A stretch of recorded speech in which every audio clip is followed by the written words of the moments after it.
The previous one, they all did it outside. Thank you guys so much. It's so great to see so much conversation happening. I know everybody has lots and lots of questions, and also are eager to talk about the subject of this third panel, which is online attacks. So we want to make sure we give you guys some good time with this. I'm really excited and honored to be introducing these two panelists. I have on my immediate left Viktorya Vilk, who is manager of special projects at PEN America, where she leads initiatives on a range of free expression issues. If you don't know about PEN America, you will learn a little bit more about PEN America, and that will be very valuable. And Viktorya's work focuses on online harassment and tools to empower writers and journalists to address it. And she's also very involved in research on the local news crisis as well. And she has worked with many newsrooms, from national newsrooms like Slate to local newsrooms like the Oregonian. So as she walks us through, with Tracie, through preparation and understanding of what's happening as it's happening in real time and how to address it, know that that comes from both a combination of newsroom experience and research as well. So we're really fortunate to have her here with us. And then next to Viktorya is Tracie Schweikert, who I just learned today is also a Tar Heel. So she has that in addition to all the other things wonderful about her. Tracie is Vice President of Human Resources at Politico. And she has been building teams and organizations for 25 years that have really demonstrated excellence and compassion in equal measure. And she has a very deep, important commitment to equity, which, among other things, is expressed through her role as a board member for the Freedom Forum Institute's Power Shift Project, which creates workplaces free of harassment, discrimination, and incivility, and full of opportunity, especially for people who have been traditionally denied it. So very, very happy to have Tracie here with us to talk about this. Lauren, for those of you who studied the bios ahead of time, Lauren Culbertson from Twitter had wanted to be here with us, but will instead be joining us for another program in the future. So we're going to get started. This is going to be a little bit different than the other panels. This is going to be a little bit more of a conversation. And it's going to highlight much of the work that has been done and some very specific experiences and examples from newsrooms. And I'm going to ask Viktorya to start by talking about what actually is online harassment. Sure. So hi, everybody. My name is Viktorya. As Julie said, it's a little bit... Sorry? Keep talking? He'll adjust. Okay. It's like my voice echoing in my own head was a little creepy. But so for those of you who aren't familiar with us, PEN America is a nonprofit organization with a dual mission. We celebrate the written word, and we defend the free expression rights of writers and journalists in the US and around the world. What a lot of folks don't realize about us is that we're a membership organization. We have over 7,300 members across the country in every state, the majority of whom are professional writers, journalists, editors, publishers, etc. And so the reason we got involved with the issue of online abuse and online harassment is because we started hearing from our members a number of years ago about the degree to which online abuse was impacting their ability to do their work. And so what we did, and again, I can't see the screen, so I don't know if I'm changing slides, but we'll see. What we did is a very sort of small-scale informal survey. We had over 200 people who have been the targets of online abuse, writers and journalists, get back to us about their experiences, and we were very alarmed by what we discovered, what we found. Over 2/3 reported having a severe reaction, which included self-censorship in a variety of ways or fearing for the safety of themselves and their loved ones. And when I say self-censorship, I mean things like permanently deleting social media accounts, changing how they wrote about certain subjects, stopping writing about certain subjects. We had a handful of people who actually left their profession altogether because they couldn't, it was just so threatening, and they were so frustrated about what they were experiencing, they just didn't feel safe. So for us, that very clearly is a free expression issue, right? It's a tactic to censor, silence, and intimidate people. And so what we did is we spent a year talking to everyone that we could, technologists, lawyers, psychologists, a lot of folks who have firsthand experience with this issue. And we built a website. It's called the Online Harassment Field Manual. Really is a place to go to find help, right? How do you prepare? How do you respond? How do you take care of your physical and mental well-being when you are feeling under attack? And what can allies and employers do to help? From there, we developed a training, and that's what Julie was mentioning. I've been doing these trainings in newsrooms across the country, as well as for professional associations of writers and journalists. So what I've done today is we're going to have a mix of sort of a conversational panel, and also I was asked to pull in some of the stuff from my training. My trainings are usually 2 hours. We've got like maybe for 40 minutes or something like that. So I'm going to go fast, but I'll stop and people can ask questions, and you can come talk to me afterwards about anything we're discussing. So first place to start is exactly what Julie said. I actually think one of the issues around online abuse is that we don't yet have a shared language to describe what is happening with definitions that we all agree on. And so that's one of the things that we at Penn and a number of other organizations working on this issue have been thinking about. So when we say online harassment, what we mean is the repeated or severe targeting of an individual or group in an online setting through harmful behavior. And if that sounds very broad, it is that way intentionally, because it encompasses so many different tactics. It's constantly evolving, and unfortunately the numbers of ways, the different ways in which people are attacking each other keeps growing. To give you a sense of what I'm talking about, these are just 4. We have a list of definitions on our website so people understand what's actually happening to them. Here are just 4 examples. So that journalists in particular and writers are facing all the time. Hate speech and threats of physical violence, and for women, often threats of sexual violence. Online impersonation, when someone creates a hoax account that is intended to defame you or otherwise damage your reputation. Message bombing, when you get so many emails or so many voicemails that your phone or your email account becomes essentially inoperable. It's so disruptive that you can't use it. And doxing is a really big one. Doxing is when somebody drops dox or publishes sensitive personal information about you, such as your home address, your social security number, your cell phone, or where your children go to school. And that is often the moment when it becomes sort of even more threatening and even more frightening, because you feel like people can find you and get to you. So we're going to talk about what to do around some of these things in a minute, but I wanted to pause and see if anyone here with me or anyone else wanted to say anything about what they've seen, if they've seen versions of this happening in newsrooms, because I've definitely heard about a lot of it. Yeah, so for those of you who read my bio, I not only am currently at Politico, but I spent several years at NPR. I've been in human resources for 25 years, and I'm often asked, what do I find most surprising about my job in today's environment? And I think the thing that I find most surprising is how much more time I spend on security. How much time we spend talking about safety and self-care and making sure that folks are aware of the resources available to them for any type of situation that makes them feel unsafe. I do agree that online, at least in the newsrooms that I have been in, it seems to be happening more and more, and my concern is that journalists often downplay it. I think all of you as practicing journalists have probably interacted with incivil folks throughout your careers, and I think often what I tend to hear from folks is, this is probably just part of the job, or I know that I shouldn't make a big deal about this, but.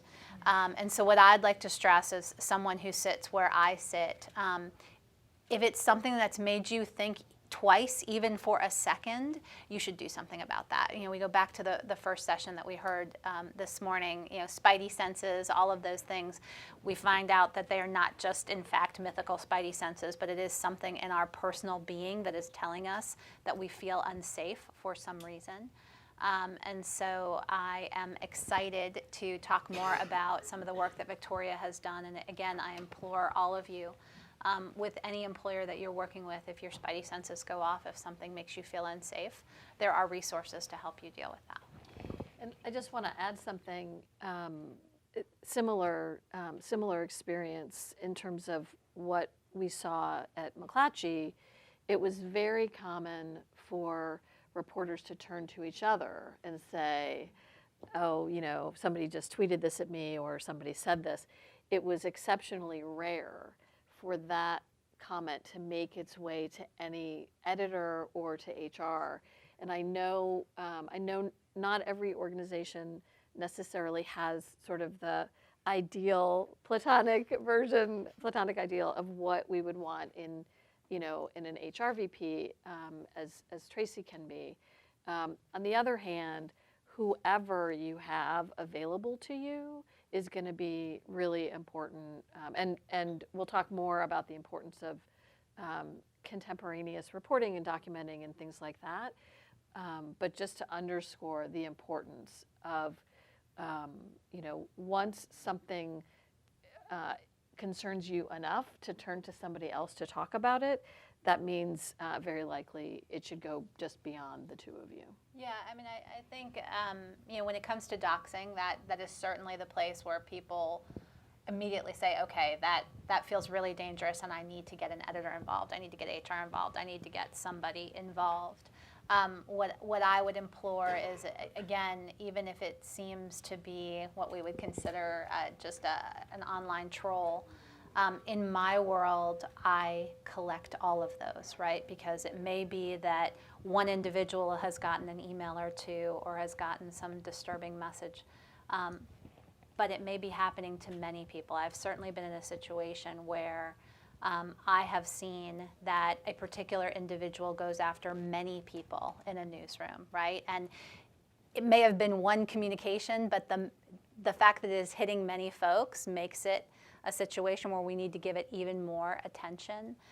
So again, in a situation where you are bothered by it in some way, I have plenty of emails that cross my desk saying now, this may be nothing but, and I would always rather get this may be nothing but to find out after the fact that somebody was struggling with something on their own and we could have done something to help. So I do implore, in whatever organization that you are working, find yourself an ally, whether it's an editor, whether it's someone in security if the organization has a security function, whether it's someone in human resources, to make sure that we're just keeping an eye on it. And we know there are freelancers in the room, and again, we'll talk a little bit more about that later.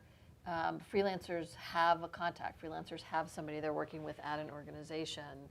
Keep that relationship strong and keep in communication with that person as well if you feel something is just an anomaly, as we heard earlier. I do want to ask, purely as a show of hands and only for folks who feel comfortable doing so, but how many of the people in the room have witnessed online abuse targeted at your colleagues or fellow journalists, et cetera? Raise your hand. And I'm not going to ask who here has had direct firsthand experience. I feel like that's a little bit invasive, but I have to tell you, every newsroom I go to, it's almost always everybody in the room raises a hand to say witness, and a whole lot of people raise their hand, increasingly, since I've started doing this, to say that they have direct firsthand experience. So it really is a growing and pervasive problem. And this idea that there is somehow a distinction between the online world and the real world is a total fiction. It's a total fiction, and in fact, I think when you look at some of the early warning signs of folks who've gone on to do mass violence in newsrooms and elsewhere, some of it starts online. The threats, the other things start online, the obsession with individuals. So it really is something to take seriously and to be sympathetic to when people come to you to explain why they might feel unsafe. So without further ado, the nitty-gritty of what actually can you start doing. We talk a lot about preparation. I have to say, I've been very fortunate. I've had some very, very good conversations with Jason Reich, who's now the head of security at the New York Times, in building out this material over the last year or two. And he always says that preparation is so much more effective than response in the case of online abuse. I do not talk about prevention. Honestly, I don't have a good way to suggest that you can prevent these things from happening to you, but preparation is key. So when we talk about preparation in these trainings, we talk a lot about two things. We talk about cybersecurity, bolstering your cybersecurity, taking your cybersecurity much more seriously than most of us, honestly, in our personal and professional lives do even now. And we also talk about building a community, a cyber community online that will jump to your aid and have your back when you need them. So I'm going to focus on cybersecurity, and I'm going to blow through this stuff really fast because we don't have a lot of time. And then we're going to come back and talk a little bit more about cyber community, because both of those pieces are equally important. In terms of cybersecurity, the good news is that because we don't yet live truly in a police state. The kinds of things that you need to do are actually not rocket science to protect yourself. They're things that most of you probably already know. I won't make you do a show of hands to ask who's actually doing these things. I don't want to embarrass anyone, but I will just remind you. Quick, very easy thing you can do is get a password manager. Password managers essentially are newish tools. They've been around for years now that centralize your passwords in one place. They generate secure passwords for you. You can put plugins in your browsers and on your app. It makes it a lot easier to ensure that you're actually practicing what we call proper password hygiene and can actually retain all this stuff in one place instead of in your head. There are obviously drawbacks to centralizing all of that in one place. There may be a handful of accounts you just don't think are a good idea to keep in that password manager. Those you keep in your head or on a sheet of paper. For everything else, use a password manager. And when I talk about some of the other stuff, you're going to understand why you're going to need a password manager. In addition to the fact that you need to have a different password on every account, you need to use phrases, all that stuff you already know. I'm not going to go over that now. But some of the things that I would suggest you keep in mind. Invent your security questions. Do not earnestly answer your security questions with real answers like your mother's maiden name. It is incredibly easy to find your mother's maiden name online. Most likely, I can show you where to look. And so what we suggest is invent them, come up with something that's difficult to remember. Otherwise, you're putting yourself, you're opening a door.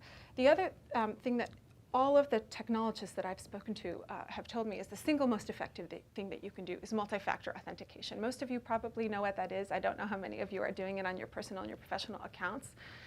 That's not just your email, your Twitter, your Facebook. All of those accounts turn on multi-factor authentication. That basically means that if somebody who's not you is trying to sign in, you get a code or you get some kind of yes or no, this is me. If it's not you, you just say no, the person can't get in.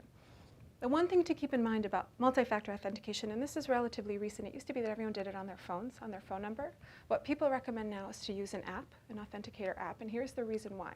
There is a newish, not that new, but newish phenomenon called SIM jacking, where someone can call your cell phone company, tell your cell phone company that you've got a new number and that all your traffic needs to be redirected to that new number, and it is remarkably easy. I mean, truly not rocket science, right, to do. One of the ways to protect yourself from that is to actually call your cell phone company and opt in to having a PIN so that no one can make any changes on your account. You can't make any changes on your account until you deliver the PIN to the customer service agent who's helping you. Strongly recommend doing that. It's not a default for all of these cell phone companies. I don't know why, but it's not. And then one other quick and easy thing to do, well, we talked about SIM jacking. So let's see, 5 more quick steps. These are easy things you can do. I strongly encourage journalists in particular, but really everybody, to get some kind of virtual phone number, like a Google Voice number. It works just like your regular cell phone number. It works through an app on your phone, and use that as your public-facing number anywhere you need to include your public-facing cell phone number. Part of the reason I suggest that is if you get doxxed, it is much easier to drop that number and replace it than it is to have your phone number where everyone reaches you, your friends, your family, and everyone else you need. So something to consider. I know it sounds like a no-brainer, but truly keep your software and your apps updated. The reason they do those updates is because there's often security breaches. We hear about them all the time. You want to have that stuff updated all the time. Do not use third-party apps. Don't log in with your Google or your Facebook or other of those platforms to get into third-party apps. What you're doing is you're giving them a backdoor into your most secure accounts. You don't know the ethics of some of these companies or what they're doing with your data, if they're tracking you. You can go in and actually, if you're not sure if you've been doing that over the years, because we all started when it was an option, oh, it's easy, just click on it and do it. You can actually go into your settings, see all the third-party apps you have, and take them all off. Turn off your geolocation anywhere you don't need it. Some folks, because of the sensitivity of what they're reporting on, turn it off everywhere, but turn off your geolocation on any apps where you don't need it, and consider covering your cameras on your phones and your laptops. There's all kinds of easy little widgets that you can buy to do that. All right, I'm going to keep going a little bit faster. This actually comes from a guide that BuzzFeed gives to all of its staff. It's really excellent. Every time I talk about this, everybody bristles, but it's actually critical.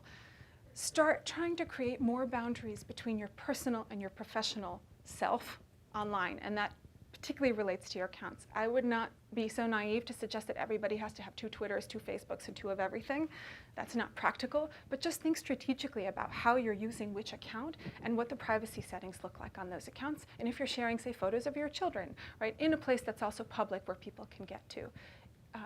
So what we suggest is, for example, having your private Facebook profile that is set very privately, and you can do what you want on that profile, but having a public-facing Facebook page with a different set of settings. Twitter, most folks, I think, are now using Twitter mostly professionally, and so think really hard about what information you provide on Twitter and how much identifying personal information you provide. And definitely recommend having multiple email accounts for different purposes and having kind of a front-facing dummy account that you use anywhere where you have to put it up online. It's a little bit different with professional accounts, but the one other thing that, that Jason also taught me that I thought was incredibly useful and to me totally counterintuitive, if some of your public-facing accounts, if you become the target of attack on those accounts, resist the urge to shut them down. And when I say public-facing, I mean your work accounts, right? Resist the urge to shut them down because people will then go after and try to find your private accounts. So if you leave those up, your institution can try to help you manage those, navigate those. Allies can help you navigate those. And I think many people, their impulse is to shut everything down and close it down. Victoria, can I add Yes, something here? please do. So I have an example, and this one is even more basic than some of the things that Victoria is talking about. Be mindful of the bios that you have out in the world. I had a situation at one of the newsrooms that I worked where I had a journalist call me very upset because he had written a story that obviously had upset an individual. The individual called his home, called his wife by name. And so you can imagine how frightened he was. To be honest with you, the first thing I did was went to our company bio on our company website. A lot of people love in their bio to talk about their wife named X or their husband named X and their children Susie and Bobby, and they live in McLean, Virginia. What he also didn't realize was a little further down in the bio, he still had his home number listed. So all of that information was right there. In that situation, it was on a company website. But I've also had situations where folks have done bios for other organizations where, again, they have given information about their lovely family and where they live. So I would advise that you know you have a lovely family professionally. No one needs to know about your lovely family. Keep that very private. You can just say, whatever you'd like to say about certain schools and the like, but again, be careful of that information and how you use that with passwords. But I would advise that you go back and look at the bios that you have out there and just clean them of personal information. Consider using a Google phone number or something like that if you've got contact information out there. Just be really mindful of that because it was such a scary moment for that individual, and we then had protocols in place to help out with that. But I am always amazed how often I realize that some type of predator was able to get hold of a journalist because they had information out there that was a little too personal and very easy to get to. Yeah, and I'd flag LinkedIn that way too. Folks have a lot of information on LinkedIn, and be very thoughtful about, especially if you want people to be able to find you easily and everything is set public on LinkedIn, be very careful what information you actually have on your LinkedIn profiles. I'm going to just quickly show you a couple of websites that I was just going to follow up on that. Please. What would you suggest about having things like school affiliations on your LinkedIn page? I mean, that's a common one, I think. School, like I went to Syracuse University, for example, and that's on my LinkedIn page. And I got an email yesterday from somebody who, claimed to be a fellow Syracuse alumni. I'm sure they found that on my LinkedIn page. So, just curious about that. Yeah, I mean, I think part of it depends on what you want to do, right? I went to UNC's journalism school. I am very proud of that. I'm a very proud Tar Heel. I cannot hide that. But I probably shouldn't use that in any of my privacy settings then, right? I shouldn't use my school and my graduation year as my password, for example. So just be mindful of what public information is out there, and then try not to use it in a private manner. That's very good advice.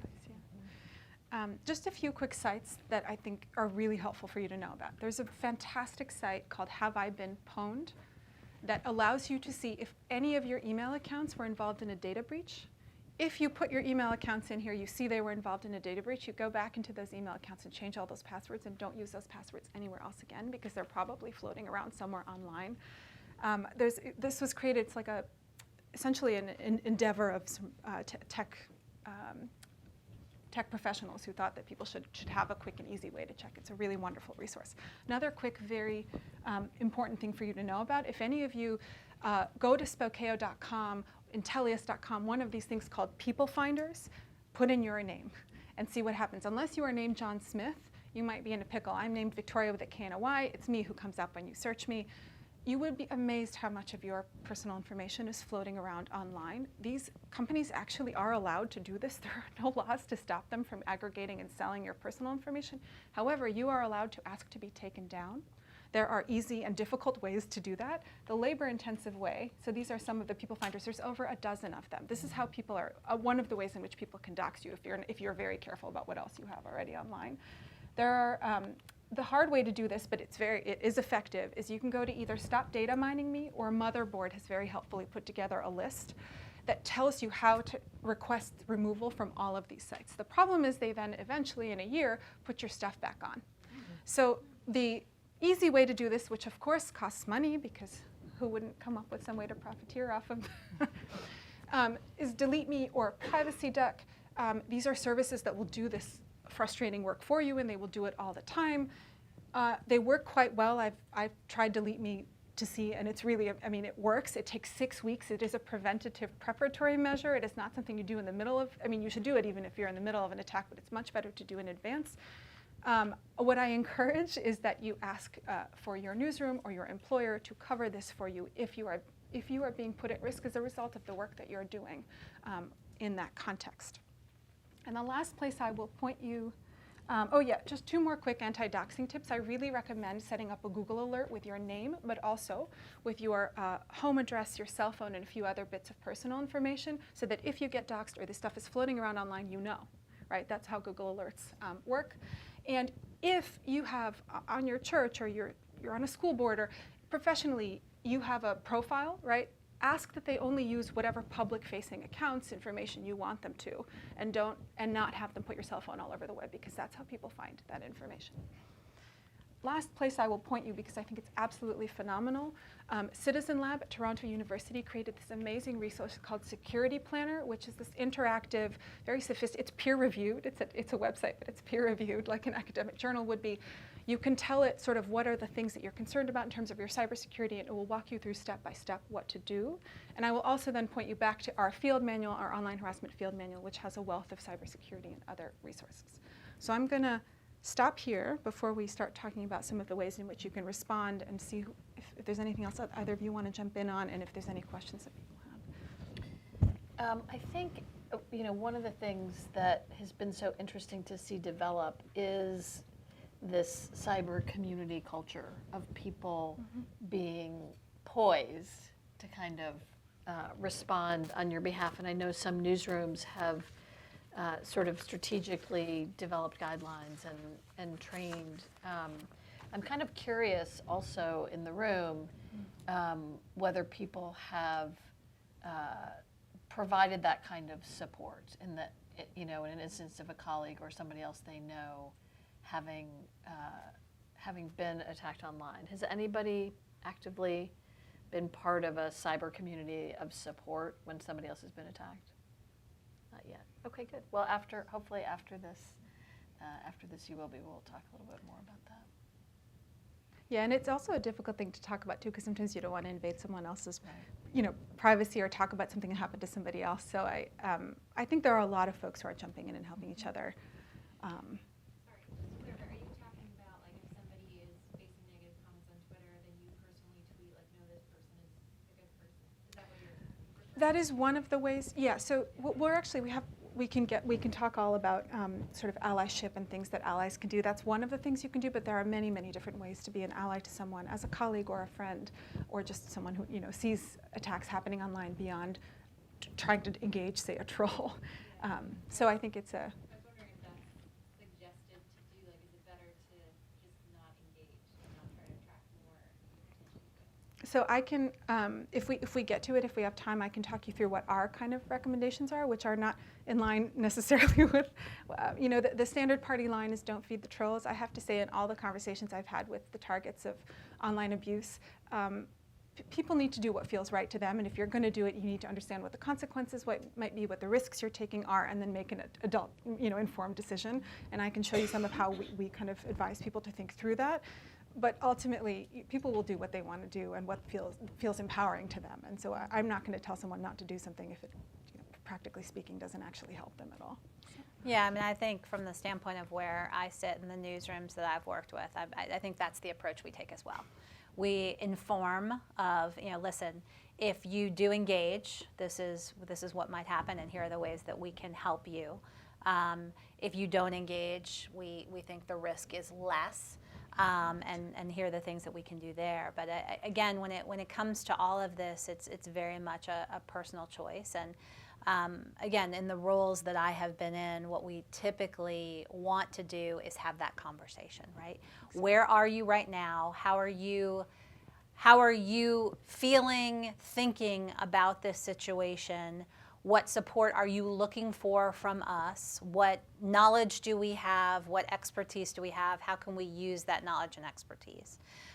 Because I think in this type of a situation, one of the things that I've learned, to be honest with you, in human resources in general, what I've learned is every single situation is different, right? There's never a cookie cutter answer. And when it comes to personal safety, we always start from the premise of what is most comfortable to you. Let me give you a lot more information than maybe you have. Let me help you understand what we've seen when people do this or don't do that. But it's got to be an individual call. Right, and it's partly because one individual's sense of personal safety is completely tied up to their life experience, right? And both in terms of experiences they've had, their gender, their race, and everything else. So for one person, something might not feel really threatening, and for another, it does, which is why you have to treat things on a case-by-case basis and check in with someone. I see there are questions. I'm very happy to, but I don't know what. Should we? Oh, Tim's got it. Or should we do it kind of it's up to you. I think as things come up, people can just, I think that's fine. we're a small group, we can have a conversation. Thank you, Andy. Thanks, and thanks for being here. I'm Kathy Kiley, and I work at the Missouri School of Journalism. And I wondered if the two of you could talk a little bit about the evolution on this thinking about social media presence, because I remember the dawn of the social media era when we were being told, oh, put a little personality into your social media profile. Let people show that you're a human being. Tell us about your dog and your wonderful family. And so there are a lot of people out there who are already out there with all this stuff. So I have two questions. What do you do for people who are already out there with all this stuff? And number two, what should journalism educators be telling students who, on the one hand, they're being told to market themselves and create a brand, and on the other hand, we want them to be safe. So if you could just talk a little bit about the evolution and how much, to the degree to which newsroom executives are buying into this great advice you're giving. There's a lot in there. There is a lot in there. You want to start or you want me to start? I can tackle the question of what to do when it's already out there. I mean, look, it's not, I feel like we were actually all, those of us who got onto social media, who weren't always on there, right, who got on there, were sort of encouraged to fuse personal, professional, and that is the reason why journalists, writers cannot actually make a living anymore without using the internet and without using social media, which is why telling people to just get offline is an utterly unhelpful piece of advice when people are being confronted with a text, right? So if you can actually go back and take a lot of that information down. I actually think people need to do audits in this new era that we live in of what they have available online, and then they can get one of these Delete Me or Privacy Duck or other accounts to then go and scrub the web of their information. That's one easy step to take. I think people just have to be more strategic and thoughtful about creating separations now that we know what social media and the internet, how it's working, between their personal and their professional, and to be thoughtful about what is private information versus what is a little bit of personality and a little bit of, those are personal decisions, but you can have a public presence without telling people the names of your children and where you live, or giving so much identifying information that it becomes easier to threaten you or find you. It's not bulletproof. I mean, through voter registration, there are things, it's really hard to get all this stuff taken down. John Podesta's pizza preference was going to lead to some guy with a gun going into a little neighborhood restaurant. I mean, there's only so much you can do, right? So we had an instance. I just want to build on this. We had an instance in one of our newsrooms where a reporter sports reporter upset a quarterback on an NFL team, And as a result, people who supported the quarterback started going through this reporter's Twitter stream and found some really objectionable things, and other things happened. And so one of the things we started advising people was not only go back through your Twitter stream, do it with a buddy, so that your audit is not just sort of your own prism of what you think is public, private, acceptable, unacceptable, but you actually get another pair of eyes sometimes on that information for a whole range of reasons, including that once something happens and you've sort of mobilized your community, the last thing you want is for another thing to happen, right? And so, so everybody kind of wants to know what's in there, what's out there. Yeah, I mean, and what I would say is, I spend a lot of time in my career as a coach and the like, talking about personal brand, right? And how do we define our personal brand? I think you can be out in social media and acknowledge that you are a dog lover by, sharing information about dogs in general without taking a picture of your dog in your house, in front of your house with your house number. Like, it's just being smart about how will this post add to my personal brand, and is there a way that it's actually going to create a space where it's unsafe? I mean, again, if you look at all of my social media, you will know that I am a proud Tar Heel, that I am very much a graduate of the School of Journalism. I follow a lot of those sites, and you can see that. But I don't post pictures of myself and my family on tailgate day. So I think there are ways to do both. And what I always tell people in terms of your personal brand is, how are you furthering that brand? And always also look at it from the lens of, have you done something that takes away from your personal brand? And in some cases, doing something unsafe can actually take away from that brand. So just being thoughtful about that. But I think what happens is, when it comes to matters of safety and civility, we too often talk very superficially, and we don't at the student level in particular, at the intern level, at the employees entering the workforce. Those of us who have been doing this for 20 some odd years, I know when I say something, the 12 things that I mean that come with it.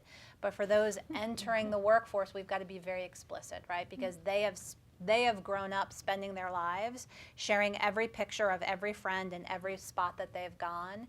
And so I think part of our responsibility is helping those who are social media natives to morph into being a professional in social media.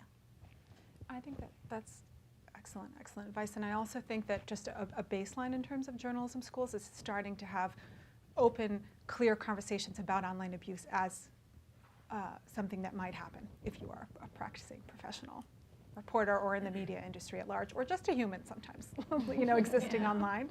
I think we're actually not yet having, so oftentimes where I show up, it's maybe one of the very early times those conversations have started to happen, which is good, but they need to be happening.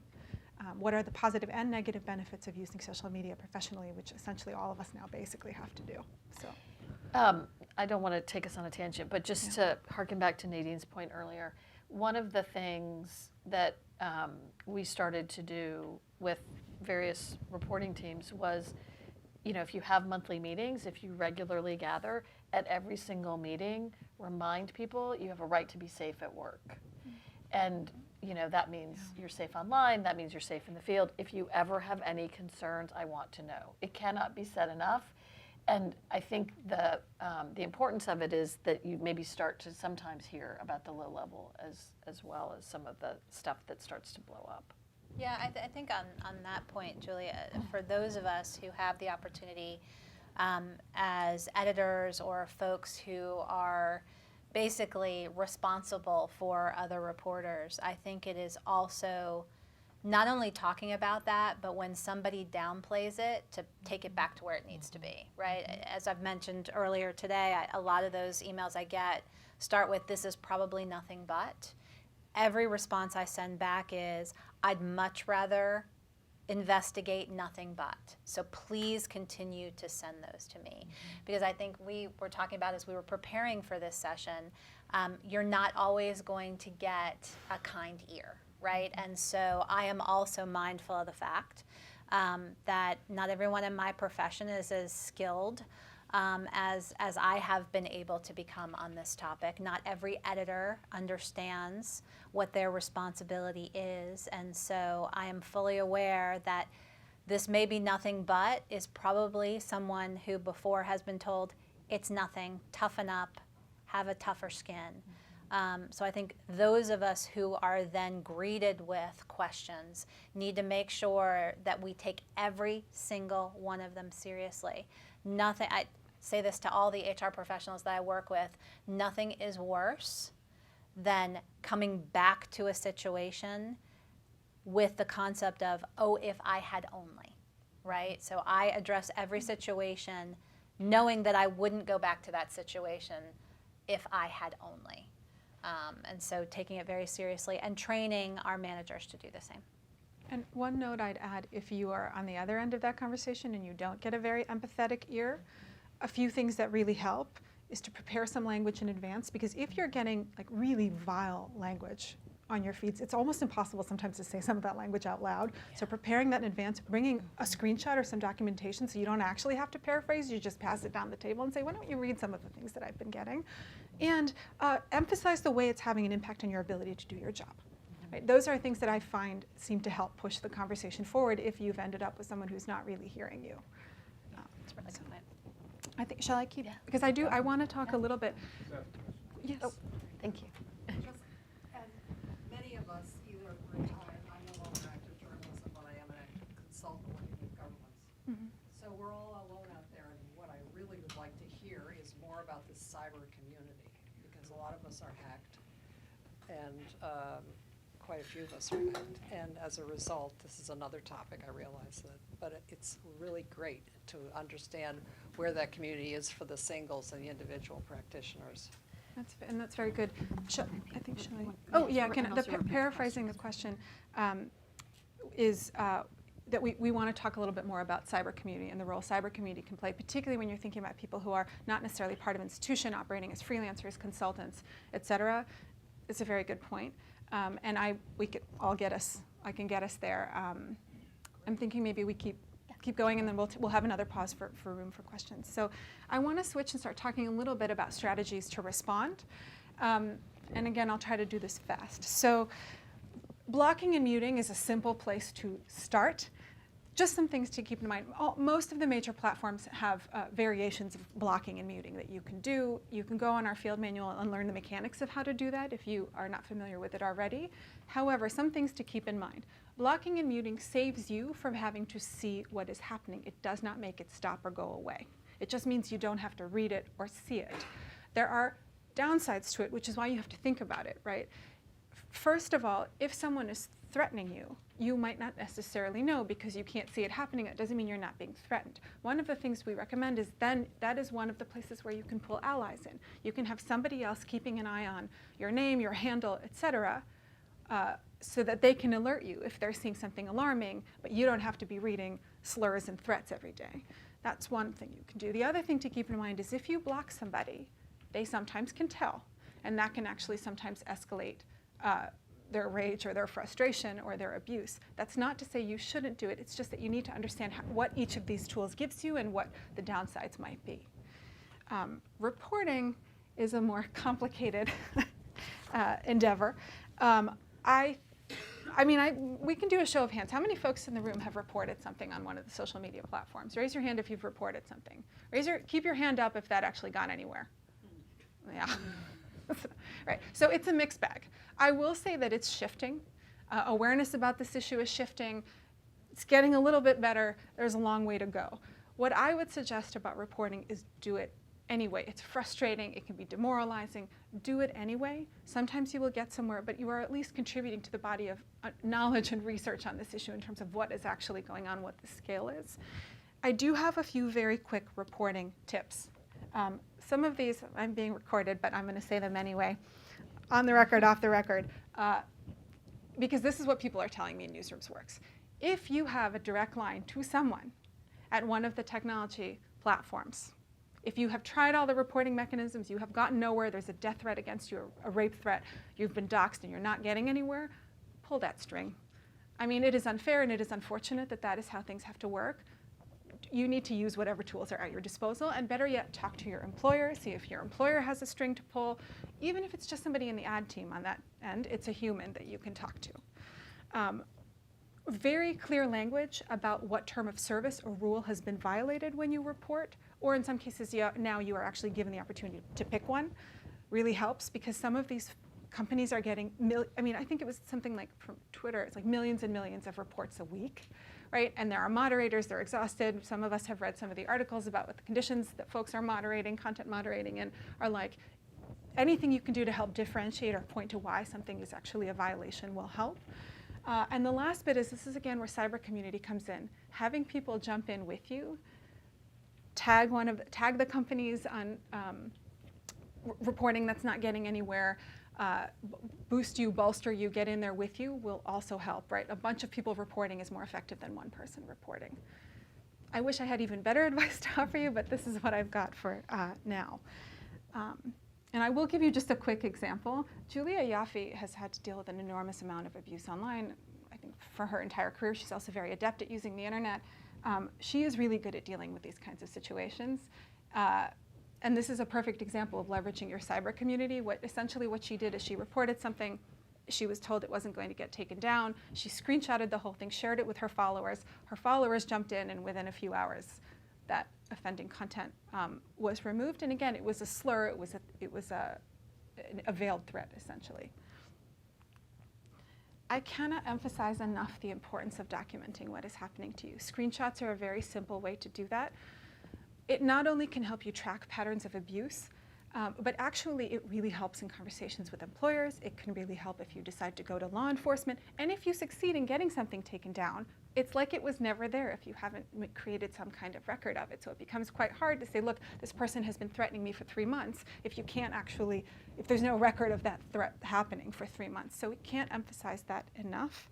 I don't know if you had. Yeah, no. So I mean, that is one that again, I would advise anybody in any type of situation where you feel that your safety is at risk. Examples, dates, times. As humans, the farther away we get from something, the less likely we are to retain that information. In some cases, it might have been one email, and then 4 or 5 months later, you starts to pick up again, and you're like, yeah, I remember that they emailed me back on this date, or they sent me a post back on this date, and going back and finding that information. So again, anything that doesn't feel right to you, do something with it in the moment. Taking a screenshot, saving that email. I know that, again, the tendency is I want it away from me as quick as possible because I'm upset, I'm offended, I don't want to look at it. But again, all of those things are very important for having others be able to help you, whether it is something that escalates, whether it is something that happens to someone else. Again, it's not evidence for someone to believe you. It is evidence to help with that next action. So I would absolutely advocate for any type of documentation, saving a voicemail, saving an email, taking a screenshot. Because it's always more helpful. Because again, there's often pieces of information there that you don't even realize are there. And so the folks that want to help you often have more information just by the very nature of you having held on to it or grabbed it. And I'll make one quick added note, even though we'll get to the allies and employers bit in a minute. But it is important to recognize that some of this stuff it's very real trauma, right? And it can be triggering other kinds of trauma in people's lives. And so it can actually be really exhausting and frustrating and cumbersome to have to report, block, mute, document. So that is a place where allies, whether it's colleagues that you work with or a close trusted friend or a family member, can really help. They can take over some of that for you. They can do some of that for you so that you can get a break, especially if you're in sometimes these attacks come in clusters where you're just like in a storm for 3 days. During that period, having people jump in and help you, help document, help report, help block and mute can make an enormous difference, so that someone has your back, but you're not constantly having to read, see, witness, and be traumatized by all this stuff. So we'll talk a little bit in a minute about that. The question that I'm asked the most frequently is, when do I go to the police? I don't have an answer to that question. It is a deeply personal decision based on your experiences, based on how comfortable you feel. I have thoughts to offer, but I think if we have folks in the room who are actual professionals, it might be better to start with them, and then I can share what I've learned. Yeah, I think Commander Rivera was going to talk about it. Yeah, but I don't see him. I'm not sure he's still here. So, Tell me. yes. As a Microphone. repository of all the threats, and we do get a lot of screenshots from a lot of our folks. We treat each one of them seriously. However, because of the volume that we get, we don't always return that response in a timely manner. And what we're doing is we're really assessing patterns before we go to law enforcement. Sure. And the documentation point that you raise is huge because, you know, these law enforcement agencies are getting these from other entities as well. And so it's been my approach, and we've done this on 3 occasions. Domestically in the United States, where we went to law enforcement. We only had 1 prosecution out in California on one of these. But as much information as I can get to go to law enforcement, I think puts the AP in a little bit more credible position. So we do go to law enforcement. Now, at what point do I do that? Generally, when I assess that the threat, there's an escalation to that threat, okay? And the repetitiveness of that threat really are the key notes for me to start thinking about considering law enforcement. Like I said, the lion's share of the cases we get, we have not referred to law enforcement.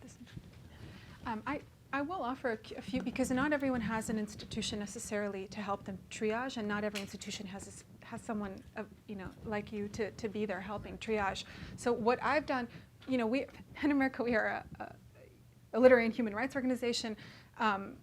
This is not to be taken too literally, but I have not found a great threat assessment protocol online. If someone has, please tell me what it is. What I have done is talk to a bunch of people who are responsible for security in media organizations, and they've told me that some things to think through. So if you are in a position where you don't know who to turn to, ask yourself some of these questions, and I will quickly run through them. And preferably do it with a trusted friend or a family member who can kind of help you suss out, and then trust your instincts. And if you feel unsafe, definitely talk to your employer and consider talking to law enforcement.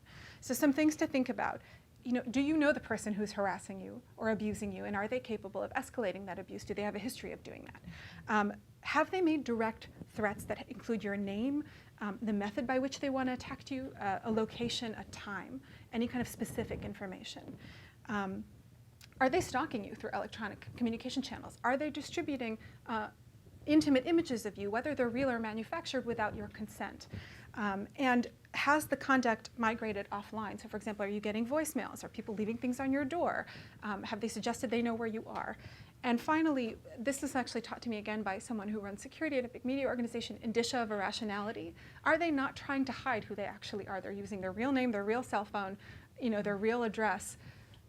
Those are various ways to kind of gauge how safe you feel. There might be many, many more reasons that you feel that you need to go talk to someone, and reasons why you feel unsafe. But for lack of a more robust threat assessment protocol that I found, this is a start. I just want to also invite Nadine to chime in. Yes, please, Nadine. Either at this point or a little later if you want to. Just, one of the things we know, again, to repeat what was said in the previous session, is women and journalists of color are particularly targeted, and there may be additional trauma behind it, or potentially anticipated with it. And so if there are any other things that you want to add, or if people want to reach out to Nadine after, she mentioned there is training coming as well from IWMF, in addition to what PEN America is doing. And so just know, if you don't have allies right in your immediate area, you have allies in these other organizations too. I'm thinking, since we're short on time, I might skip some stuff and just jump to the allies because I think there's a lot of interest in that. And then if we have time, we can talk about counter speech, or people can just come and grab me after. So I'm going to go ahead and just to say, if you don't know what to do from a legal standpoint, truly talk to a lawyer. Best to go through the general counsel at your institution if you have access to one. If not, two really wonderful resources are the Reporters Committee for Freedom of the Press Legal Hotline and Cyber Civil Rights Initiative, which specifically they know a lot about cyber stalking and non-consensual pornography online. So just a quick note to say those are two wonderful resources. I'm going to skip that. Okay. In terms of allies, when we at Penn, when we talk about building a supportive cyber community that can jump to your aid, we don't mean like a kumbaya where everyone holds hands on the internet. We really mean a group of people, a small group of people, and then a larger group of people that can jump in and have your back. What I suggest is thinking about all of your different networks, alumni associations, professional associations, your coworkers, any other kind of networks that you have. If you are someone who's been dealing with online abuse a lot over the years, consider creating a rapid response team, a very small group of people, either in a WhatsApp group or an email chain, that before it happens, right, that you can tell, okay, this is what's happening to me right now. I don't know what to do. This is the kind of help I could really use. And what we recommend is give people a little bit of context and then be specific about the kinds of assistance that would really be helpful to you or that you would benefit from. And then I guess that's all I'll say there. And just a few things that folks can do to actually help. I talked about monitoring, having someone monitor, report, or block on your behalf. We've known folks who actually hand over the keys to one of their social media accounts for a few days to a very close friend. That person deals with the account for a few days, does all the documentation, reporting, et cetera, and then when they're ready, they go back on. That is something you can try. You can also, if it's a professional account, you can do it that way through your employer. Other things like chiming in on a conversation thread to set the tone of the thread with something constructive actually can sort of short circuit that kind of piling on of negativity and threats, et cetera, that is happening. Reclaiming a negative hashtag, making a public statement on someone else's behalf. You don't have to engage with an abuser to engage with abuse or to push back against abuse. You can just say, this shouldn't be happening. We have this person's back. This person isn't alone. There are all kinds of other things, but I think I'll probably pause now and we can talk more about employers and the role that they can play. Yeah, I think many of those things when you are engaging with an employer where you've got editors or teams of editors, HR folks, security folks, and the like,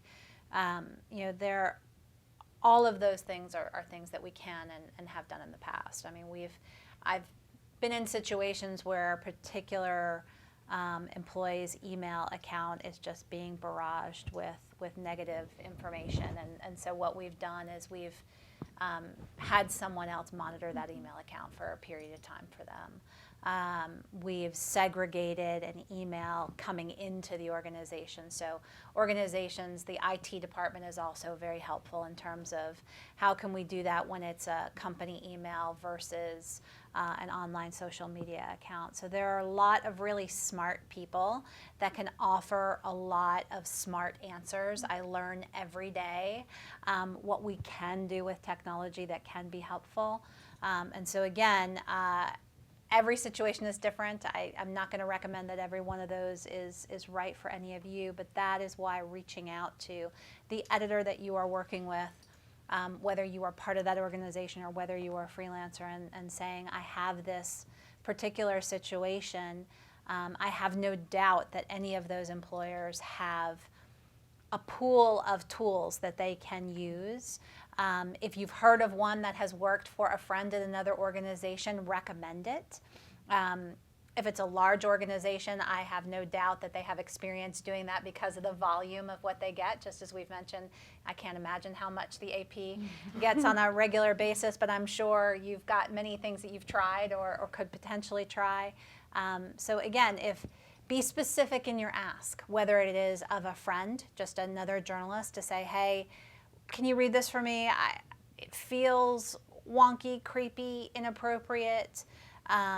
Because the other thing that I have found in terms of safety is just engaging in that conversation. I have been on the other side of that conversation, and my first response is if it makes you feel bad, then yes, something should be done, right? So even if you're not sure if it warrants escalation to an editor, to an HR person, to a security person, go to that trusted friend you have, another journalist, even if they're not with your organization, and say, help me just check in the moment.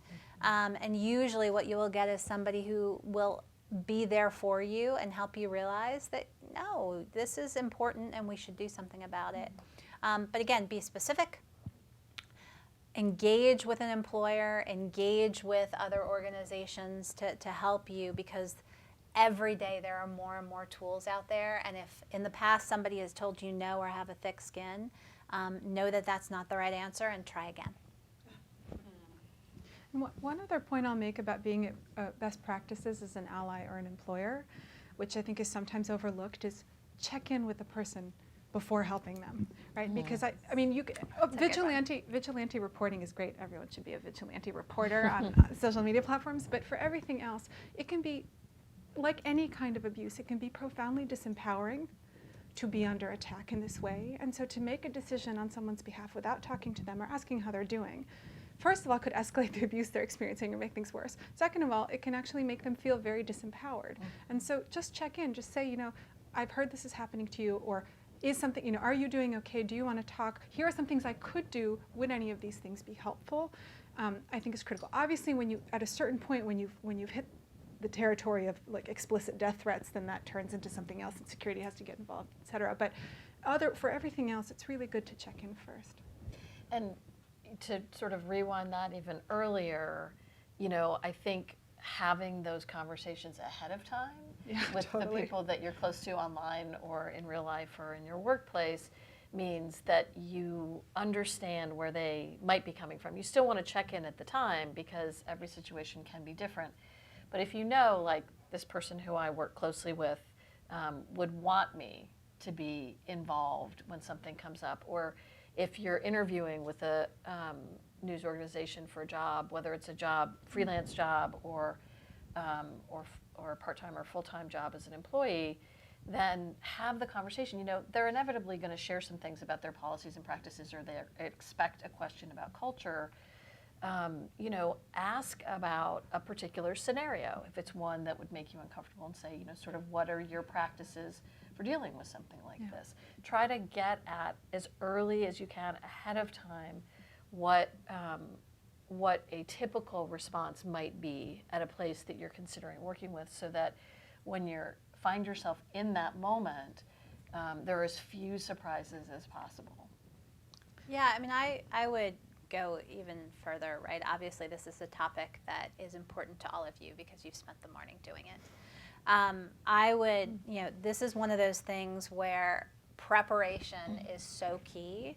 Next time you're out to lunch or coffee with that group of journalists that you just connect with on a regular basis, bring this up. Have a conversation. Say, I went to this session. We talked about safety and security. We've never talked about that as a group of coworkers, peers. In this situation, I would love to be able to call on you to help me out. What do you think about the situation? I think awareness that we all spread about this is so important, because again, we learned this morning that in a moment of stress, we've only got 3 things that we can really be doing. So do the prep ahead of time. We certainly try to do that at Politico, where when we talk about culture, as folks come into the organization, we talk about civility. We do talk about safety. But knowing that we can't anticipate every single situation, I think it behooves all of us, because we spend plenty of time talking about how unsafe it is to be a journalist. And I think that's sometimes where the conversation stops. And so I think all of us need to push it a little bit further and say, how would we help each other? What do we need from each other? On those lines, can I make a suggestion? I've just listening to you talk, I thought, when you talk to people and say, you need to do this, go through all the privacy settings on your Facebook account, and you're this and you're that, and then you need to do an audit, and I'm thinking, what journalist has time for that? So what I am thinking is maybe corporations should do that, maybe we at the National Press Club should do it, certainly we in an education system should do it, is set up a workshop that for our students would be mandatory, and say, we're going to spend the next 3 hours Yes. going over, here's how you do it. And if you do it in a workplace and it's mandatory, nobody has any excuses, right? And completely agree. Then it goes beyond you ought to do this and to we really, really, really want you to do this. And if an employer will say, we want you to invest this next 2 hours or 3 hours, I think it would make a big difference. I have two points to add to that end. Yes. So the recommendation was instead of, and you are completely right, instead of sandwiched into lots of other material, these are some of the cybersecurity protocols you should follow to keep yourself safer, you actually sit down all of your staff or your students, journalists, for 2 hours and actually walk them through in a mandatory and strongly encouraged way how to do some of these things. That's absolutely needed and isn't really happening. I'll make 2 points there. One, there's a really wonderful organization that was founded, I think about 2 years ago, called Tall Poppy. They're still quite new by two technologists who've had a lot of experience with this issue, where it is a for-profit organization, but they are actually going to be offering trainings just like that, where they sit down, and they're both technologists, right? So they know all these platforms inside and out and talk everyone through with a tool, actually like a digital tool that you interact with that literally walks you through all of that. They're still in the process of launching all of that and building it out, and I'm sure there are others. So that's one point I'll make. There are actually now burgeoning organizations that will help newsrooms and journalism schools and others do that. The second thing I will say from the standpoint of employers and where I think there is room for improvement is some of the stuff around online abuse has not yet been codified into protocols and policies, right? Maybe in 1 or 2 people's heads, they've had enough experience that they have an understanding that this is something we should do when this is happening, or this is how we advise people, but it's not actually in written documents anywhere, or the knowledge isn't spread. So having, for example, a mandatory cybersecurity protocol, sometimes people need a little bit of mandatory to be encouraged to do things they might otherwise know they need to do, including with some training on how to do it, is really helpful. But also, for example, social media policies at media institutions often talk about what you as a journalist or media professional shouldn't be doing online, right? You shouldn't say this, you shouldn't do that.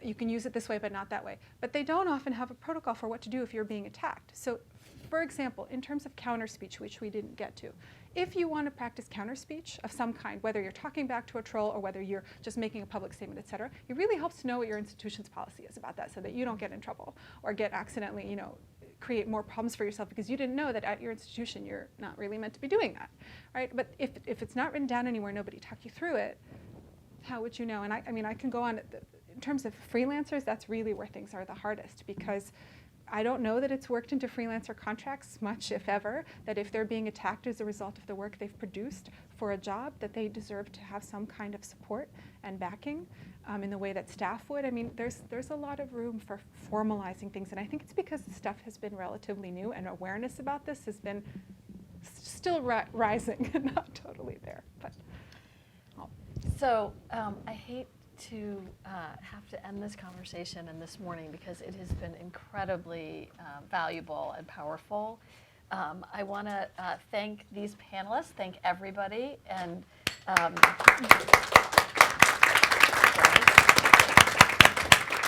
before everybody heads out, I want to say one more thing. We always talk about this, but it's especially poignant, I think, today to be talking about this. So some of you may have noticed that some of us are wearing pins that say "Free Austin Tice." Austin is the only American journalist being held abroad.